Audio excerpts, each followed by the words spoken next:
Hey, Rebecca. Sorry for the glare behind me, just the lighting in this room. Um, yeah, I didn't see anything wrong with the angles that you calculated, which makes me really wonder what's up with this question.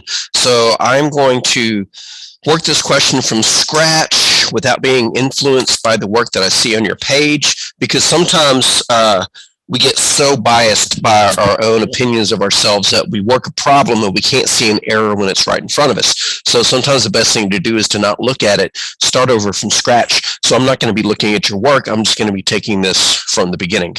All right, so let's start by drawing me a little triangle here. We'll just go over here. Doesn't have to be drawn to scale. And I'm just going to label some parts here. And let's see, we'll put A down here, B over here, C up here. Again, doesn't have to be drawn to scale. I'm going to put a 46-degree angle here. I'm going to put the 125 across over here. I'm going to put the 164 down here opposite of C. We'll label the side A since we don't know it, and it's opposite angle A. Let's see, if we're going to do the law of sines, we need some angle side pairs. Here's one. And then the other thing that we know is side C, so we have to use this one if we're going to use the law of sines. So if we do sine of 46 degrees over 125, that should equal sine of C over 164. Because we're looking for an angle, we're going to have two possibilities. If we multiply, we get sine of C is equal to 164 sine of 46 degrees over 125. And then we'll do sine inverse on both sides to get rid of sine in front of the C. All right, so one thing you did that I was worried it might have thrown your answer off just by the slightest amount, it didn't, was you actually figured out this in your calculator, wrote down a decimal approximation, and then did sine inverse of that. And when you wrote that down, the approximate value that you wrote down for the answer to the part that's highlighted might have caused the answer to sine inverse to be off by 1/110th. In other words, off by one in the decimal place, in the first decimal place. It ended up not being that because I worked it both ways. But my advice when you are doing a problem like this is to try to not write down anything in your calculator until the very end, because if you write down something that you do in your calculator and it's not exact, it will be an approximation, and that difference between what you wrote down and the true value might grow as you continue to do more math to that value. So I would practice putting something as large as this entire expression into a calculator in one fell swoop, which is what I'm about to do. Okay, so my calculator displays what I type, so I'm just going to type it. Sine inverse of open parentheses 164 times sine of 46, divided by 125, and then close the parentheses on the sine inverse, and I get that 70.6952968, but we're rounding to one decimal place, so that is 70.7 degrees. I'm not quite sure why your homework would have counted that wrong, but let's continue. Now, because we did sine inverse, it could be that or 180 minus 70.7 degrees, which we could do manually, or we could just do 180 minus 70.7 and get 109.3 degrees, which I believe were the angles that you had. So we're going to run with these, and we're going to see what happens. All right, so that one or this one. All right, let's take the C equals 70.7 first. Okay. C equals 70.7 degrees. And we also had B was equal to, angle B was equal to 46 degrees. Guess we should put the angles in front. It's not the end of the world if we don't. B and C were whatever they were. B was 125, C was 164.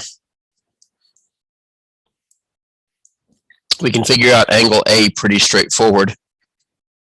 It should be 180 minus the other two, minus 70.7, these are all in degrees, minus 46 degrees, and that will give us 180 minus 70.7 minus 46, 63.3 degrees. And then we could figure out side A using the law of sines or the law of cosines. I'm not sure where this problem fell in terms of learning the law of cosines, but we'll just use the law of sines for this. We would have sine of 63 degrees, 63.3 degrees over side A is equal to, we'll use the B value since they were given, sine of 46 degrees over B, which is 125. And so we'll get A is equal to 125 sine of 63.3 degrees over sine of 46 degrees. And if we put all that in, we get 125 times sine of 63.3 divided by sine of 46. And to one decimal place, I get 155.2.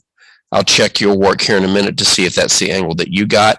But this is one solution if we were to write those over here with the rest of these. So there's the first triangle. The other triangle was if we had 109.3 degrees for C. So let's get that set up. All right, here's the other possible triangle. And angle A would be 180 degrees minus the other two. I'm not going to write it down. I'm just going to subtract it. 180 minus 109.3 minus 46 is 24.7 degrees. We did the law of sines. We'd have sine of 24.7 degrees over A is sine of 46 degrees over 125. And so A would be 125 sine of 24.7 degrees over sine of 46 degrees. Let's make that sign just a little bit better there. All right. Now, let's see what this is. 125 times sine of 24.7 divided by sine of 46 is 72.6 to one decimal place. Now, let's compare this to what you got. I got the picture you sent me. First triangle, you had A was 63.3 degrees. You have the exact same values that I have, and you have the exact same values there. Okay, so the good news is you did the problem correctly. The bad news is I can't figure out why this question is counting this wrong. So I'm going to try to go into your homework and see what's going on. If you leave this question alone, when you finish the assignment, let me know, and I can add the points back for this question. But as far as I can tell, you did the question perfectly. I'll get back to you by text when I figure out what's going on with the homework.